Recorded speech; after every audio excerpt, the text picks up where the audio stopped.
见过无耻的，没见过这么无耻的。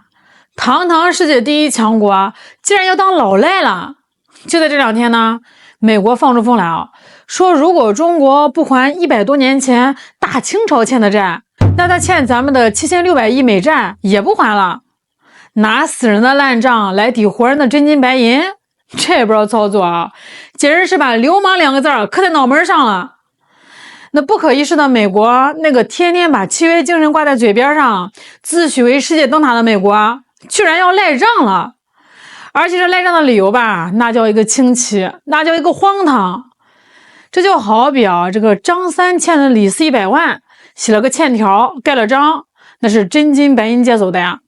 到了还钱的日子，张三没钱了，眼珠子一转，跟李四说：“李四呀，我想起来了，你太爷爷当年在大清朝的时候，好像欠了我太爷爷2两烧刀子钱。你要是不把你太爷爷欠的2两酒钱连本带利的还给我，那我欠你这100万我也不还了。”这叫什么逻辑啊？这叫流氓逻辑啊！这叫无赖撒泼。这美国现在是欠了一屁股债38万亿美元呀，那可是天文数字啊！他还不起了，就开始翻箱倒柜把祖坟都刨开了，找出一张发霉的旧纸片子妄想拿这个呢来讹诈咱们中国。今天咱们就得好好扒一扒美国这层画皮，看看这所谓的100年恶债到底是个什么鬼东西。也看这曾经的金融帝国是怎么一步步沦落成今天这副老赖嘴脸的。咱得先聊聊美国人嘴里面嚷的这笔旧账到底是个什么玩意儿。他们说的是2笔账，一个是清朝末年的湖广铁路债券，还有一个就是那个让中国人提起来就心疼的庚子赔款。1911年那是啥时候那是大清朝快要咽气儿的时候。那个时候的清政府那是案板上的肉任人宰割。英法德美这4个强盗凑了个银行团，拿着家伙呢顶着清政府的脑门子说：“你得借我们的钱修铁路，利息我们定，路权归我们管。”这清政府敢不借吗？不借就是一顿胖揍。再说那个庚子赔款那就更是强盗逻辑了。8股联军打进北京城烧杀劫掠最后呢还逼着咱们赔钱，连本带利4.5亿两白银。各位，这些钱是咱们借来搞建设的吗？不是那是战争赔款那是侵略者的勒索那是殖民强盗趴在咱们这种积贫积弱的国家身上敲骨吸髓喝进去的血。在这个国际法上这个债吧它有个专门的名词叫恶债。什么叫恶债那早在1927年，有个俄国的大法学家叫萨克，人家就把这个说得透透的。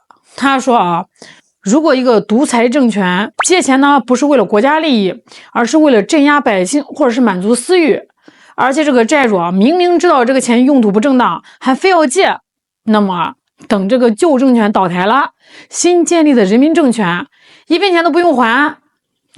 这就好比这个强盗逼着你爹呢签了个卖身契，后来这个强盗被打跑了，你爹也过世了，难道你还要接着去给这个强盗当奴隶？没这个道理嘛。最逗的是什么呢？你知道吗？这恶债不偿的规矩当年美国人用的就一个溜上世纪20年代，哥斯达黎加推翻了独裁统治，美国就支持人家赖掉了前政府的赖账。更觉得是1987年，注意这个不是咱们说的是美国人自己说的。美国的最高法院亲自判决湖广铁路债券属于恶债，中国政府不需要偿还。当时美国大法官那是一锤定音白纸黑字写是清清楚楚。结果呢，这美国人眼瞅着自己兜里没钱了，又把这张当年被自己法院当厕纸扔掉的旧债券捡起来擦了擦灰，就要拿来当令箭。这个脸皮我真是服了，这得用防弹衣做的吧。这就相当于美国政府现在的行为是在狠狠地抽自己最高法院的大嘴巴子，啪啪作响咱们再回过头来看看美国现在欠咱们那个7600亿美元那是怎么来的？那可是咱们中国老百姓一针一线缝出来的，是一个螺丝钉一个螺丝钉拧出来的。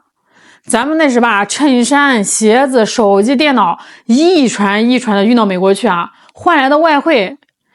这里面呢是咱们工人的汗水，是咱们企业的智慧啊，是咱们国家几十年的辛勤劳动。咱们拿着这些辛苦赚来的美元去买了你美国的国债，这在国际金融市场上呢叫主权信用债券。这是你美国政府啊向全世界承诺，借我钱我给利息，到期还本，童叟无欺。现在可好，美国把这两笔钱混为一谈，一边呢是当年啊他们拿着家伙逼咱们签的强盗条约，一边啊是现在咱们凭本事凭劳动买的正规债券，他非要把这俩画等号，这哪儿讲道理啊？这分明就是绑票。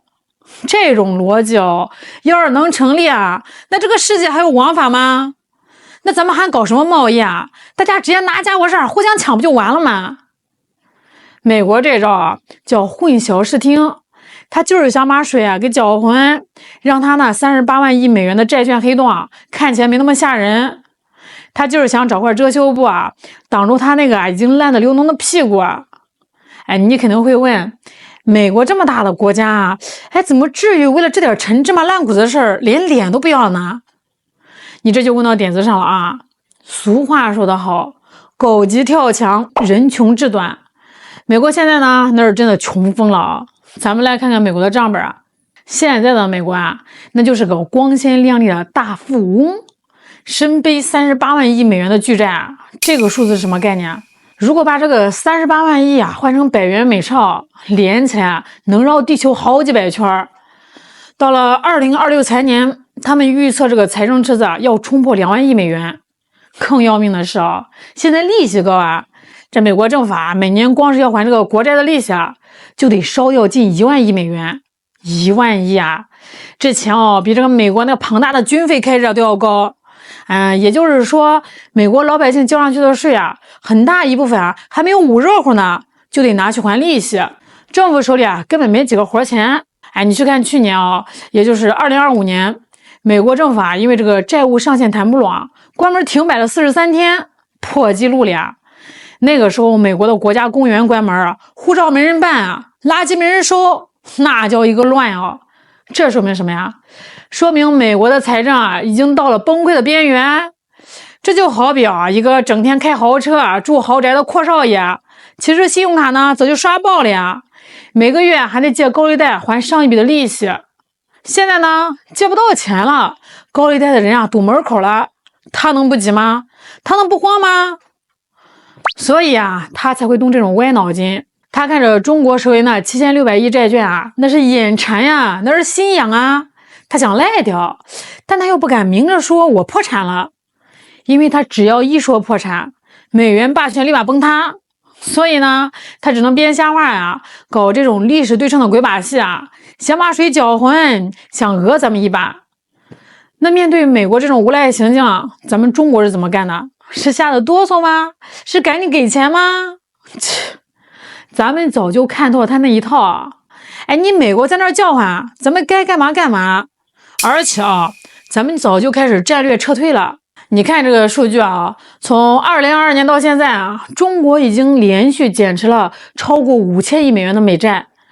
咱们这个持仓量从最高峰的 1.3 万亿降到了现在的7600亿这个是近17年来的新低咱们把这个卖美债换来的钱买黄金，中国呢已经连续14个月增持黄金，储备量呢达到了7415万盎司。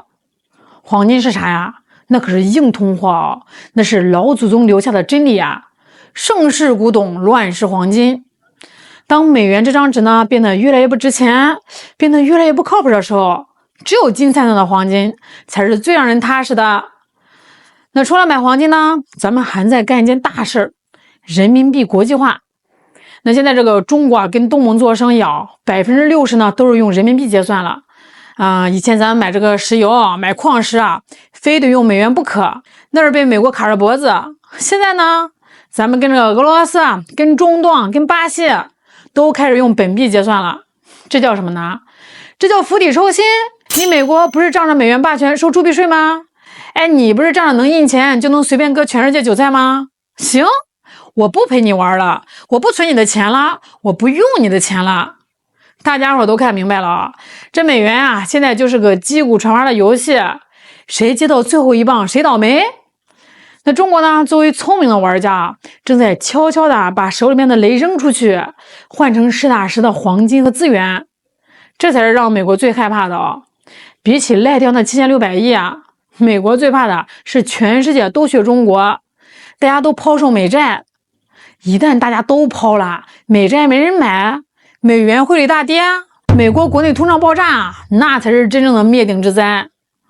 咱们最后啊，来盘道，如果这个美国啊真的敢把这个威胁变成现实，真的敢赖掉这笔钱，会发生什么呢？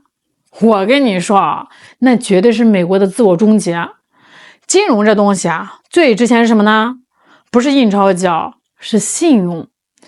这美债呢，之所以能当世界货币的锚，能让全世界央行都买，就是因为大家啊以前都相信美国政府绝不违约。这块金字招牌是美国啊用200年的时间立起来的。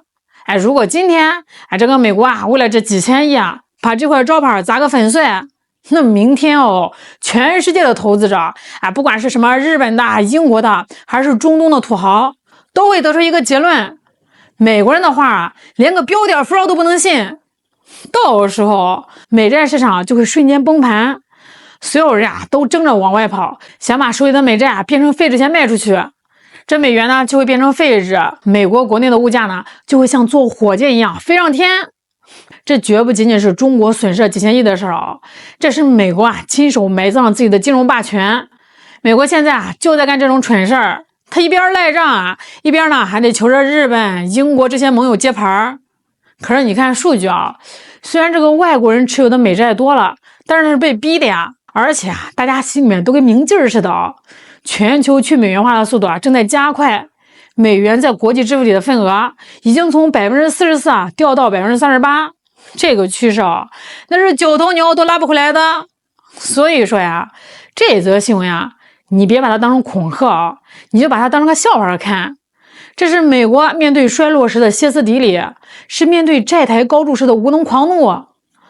100年前咱们中国弱被逼着欠了卖身契，那是没办法那是血泪史那100年后呢，咱们中国强了，腰杆子硬了，你美国还想着拿100年前那一套来吓唬咱们，做你的春秋大梦去吧。美国这帮政客与其费尽心机呢翻旧账耍无赖，你不如好好想想怎么把自己的烂摊子收拾收拾。靠耍赖是救不了美国的。历史早就证明了，凡是想靠赖账过日子的帝国，最后都只能在自己挖的坑里把自己给埋了。行啦，今天就聊到这儿啦。这2026年刚开年，美国就演了这么一出闹剧咱们且看他怎么收场吧。我是肖兰，我们下期再见。